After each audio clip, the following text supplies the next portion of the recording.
YouTube. My name is Shirria. This is the Shirria Mac channel where I document my journey towards debt freedom in hopes to build wealth, retire early, or become work independent as a married woman paying debt alone.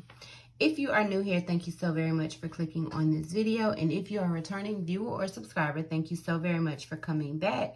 If you're new and you're a viewer but not yet a subscriber, please consider subscribing to follow my journey of eliminating 6 figures worth of debt as a married woman paying debt alone. If you do hear some background noise, I am in my upstairs office and my window is open, and so you may hear loud cars driving by. Please excuse that.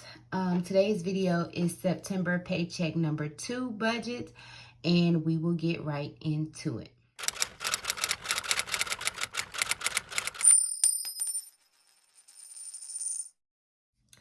So as you can see here, I apologize for the printing. For whatever reason, this prints like this on my personal computer, not my work computer, and I'm not at work right now.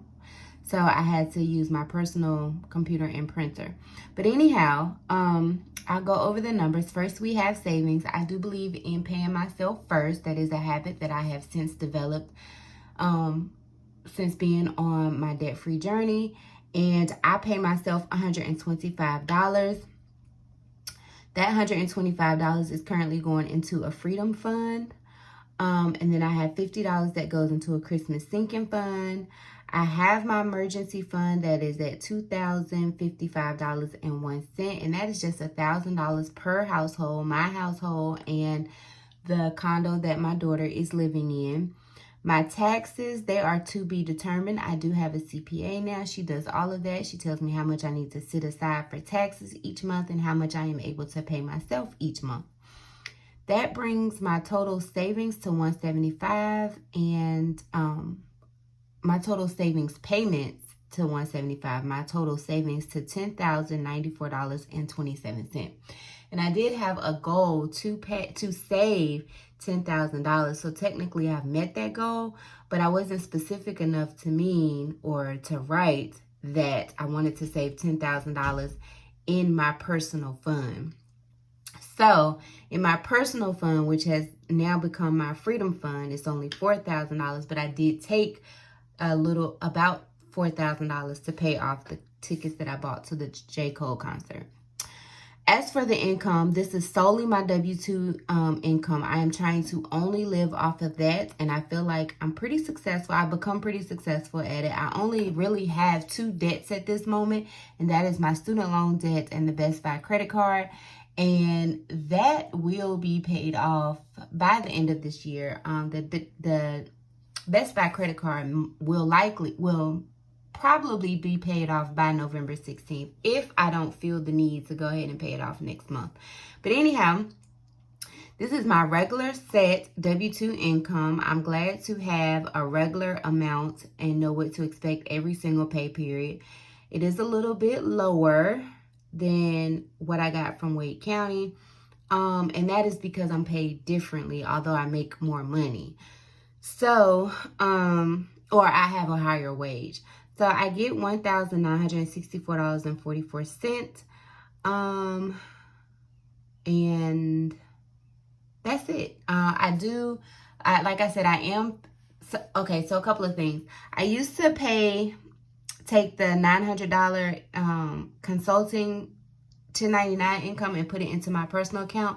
My CPA told me to take that and start putting that into my business account and run business expenses out of that to lower the taxes I have to pay on that, since it is 1099 income. So that does go into my business account, and I'm living only off of this. So, and then she'll tell me about how much I can get paid for the previous month by the 15th of the next month. So I found out how much I was able to pay myself for August, and I've already done that, and I shared a clip of that, I shared that budget on Instagram. So if you're not following me on Instagram, but you want to keep up with, how my business income is progressing, follow me over at Instagram. My handle is in the description box, as well as on the profile, the YouTube thumbnail clip. As far as Fed loan, I'm not sure if I'll be paying Fed loan out of anything. I'm not sure if I'll have anything left to pay Fed loan. And Fed loan is no longer my priority at the moment.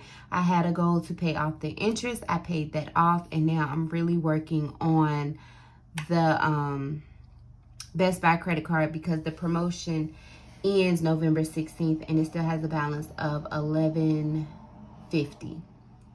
As for fixed expenses, this is usually the paycheck where my fixed expenses are higher, and that is because I am still paying the mortgage on the condo that my daughter is living in. Wells Fargo, I do pay that bi-weekly. If you watched my passive ways on paying down my mortgage, I do pay that bi-weekly to match my pay periods. So I pay $510. Her mortgage is one lump sum that's paid $410. I have considered breaking this down from both paychecks. Just not sure yet. Verizon, which is my cell phone, is $84.78. Insurance is $133.26.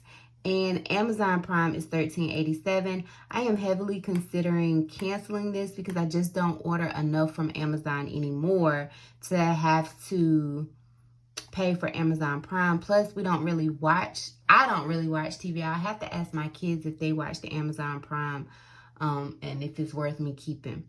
But those total $1,151.91. Then I have Carrie's birthday, which is my oldest child who lives in this condo. Her birthday is 9/30. My anniversary is October 3rd, along with my birthday.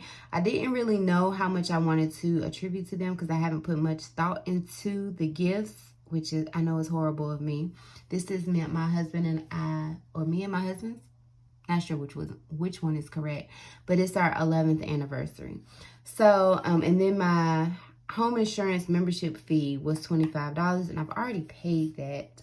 So, now we go down to the envelope. I don't really stuff the envelopes. I just kind of keep that amount budgeted in my checking account. I will eventually get back to stuffing envelopes and sinking funds, especially since I got those wonderful envelopes from Britt over at Plan Your One Life, along with this pen.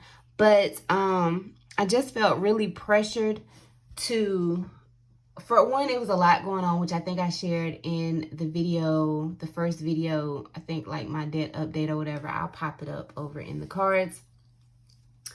But I really had a lot going on in June with my kids getting out of school, me starting a new job. The job I thought was fully remote, but it was partially remote, but training was all remote. And it was just a lot of adjustments I had to make. And so things like going to the bank to stuff cash envelopes and sinking funds, it just was no longer a priority. And then I really felt pressured to meet my goal, although I put the pressure on myself. And so the sinking funds, I did continue to stuff the vacation and the car maintenance, but I just kind of moved it into a savings account. And I just kept, this in my checking account. So my cash envelopes, $100 for gas, that's $50 per week. I do give myself $50 to spend. Usually I have already spent it. I am only paying $55 in tithes. I do only have to give my son his commission, which is $10, and I'm about 5 months behind. But that brings my total cash envelopes to $215. I do usually get travel to drive to each clinic and then home. But I have been self-quarantining for 2 weeks. I'll go back on the 29th, so I probably won't have much travel. Probably won't have any travel for this month. Then I do put $50 into a vacation sinking fund. We are planning to go to Mexico next year in July. As that's the destination my daughter was able to pick for her graduation. So the car maintenance, $25. That's to pay for my taxes. I have already gotten my taxes and I have enough to pay my car taxes. And then it's time for me to get an oil change. Prime, I'm only putting $5. Subscriptions, I'm only putting $5. That brings my sinking funds to $85. And then we go down to like the monthly summary, and I'll zoom you guys in. All right, so the monthly summary, I make $1964.44. Savings is $175. Expenses are $1,176.91. Sinking funds are $85. Envelopes are $215. That leaves a balance of $312. I'm thinking that whatever I get my daughter for her birthday and whatever I get my husband for our anniversary will come out of this. And I'm hoping $300 is the budget for both, so $150 or less a piece, which would leave me about $62. Or did I say $150? Maybe I said $125. I think I said $125 a piece. So that should leave me $62, and $50 will go towards additional debt, which would be the Best Buy credit card, and $12 will either stay in my checking account or move over to my Freedom Fund. I'm not quite sure. It's just how I'm feeling. So that is it for my September 2 budget.